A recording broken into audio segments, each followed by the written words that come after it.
मार सके, न पशु मार सके, न दिन में मरू, न रात में मरू, न धरती पर मरू, न आकाश पर मरू, न महीना में मरू, न साल में मरू। ऐसा वरदान दे।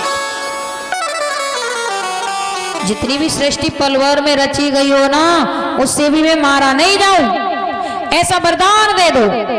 अब तो ब्रह्मा जी क्या करते, तथास्तु कह करके चले जाते हैं उस हिरण्यकश्यप को वरदान दे करके।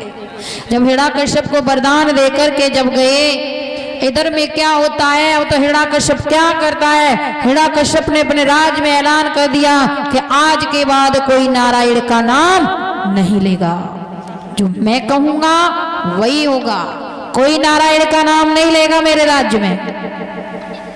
अब तो सुखदेव जी कहने लगे, हे राजन, हिरण्यकश्यप क्या करता है, यज्ञ तप नहीं करने देता है, ऋषि मुनियों को परमात्मा का नाम नहीं लेने देता है। आगे चल करके क्या हुआ, अब तो हिरण्यकश्यप के यहाँ देखिए हिरण्यकश्यप के 4 पुत्र हैं। कितने पुत्र हैं? 4 पुत्र हैं। जो सबसे बड़ा पुत्र है उसका नाम है अनहलाद, दूसरे पुत्र का नाम है हल्लाद, तीसरे पुत्र का नाम है प्रहलाद और चौथे पुत्र का नाम है प्रहलाद। अब तो जो प्रहलाद थे वो माँ के गर्भ से ही भक्ति में रंग चुके थे।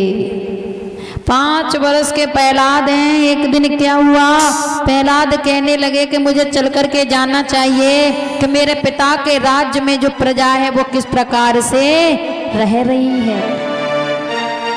जब आज प्रहलाद क्या करते हैं, आज घूमने के लिए निकले तो क्या हुआ, प्रहलाद ने क्या देखा कि एक जो बुढ़िया थी वो नारायण का नाम ले रही थी।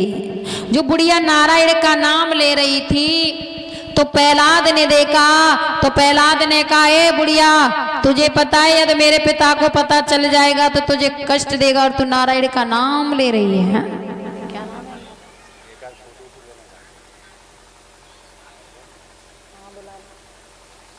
क्या कहा, ऐ बुढ़िया, तू नारायण का नाम ले रही है, मेरे पिता को पता चल गई ना तो तुझे दंड देगा, और तू नारायण का नाम क्यों ले रही है। ठीक है, जो बुढ़िया थी वो जाति की कुम्हारिन थी।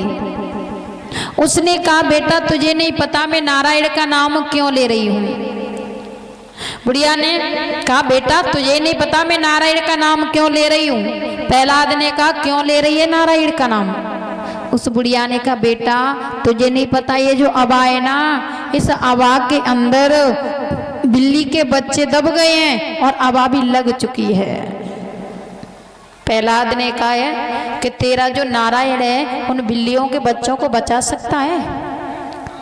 उस बुढ़िया ने कहा, बेटा क्यों नहीं, मेरा नारायण इन बिल्लियों के बच्चों को बचा सकता है। लेकिन प्रहलाद ने कहा, यदि तेरा नारायण इन बिल्लियों के बच्चों को बचा देगा तो मैं तेरा शिष्य बन जाऊंगा और तू मेरी गुरु बन जाएगी। लेकिन मुझे बताइए अबा कब खुलेगी। उस बुढ़िया ने कहा, बेटा ये जो अबा है कल खुलेगी। अब तो क्या होता है, प्रहलाद क्या करता है, अपने महलों में चल कर के गया, सारी रात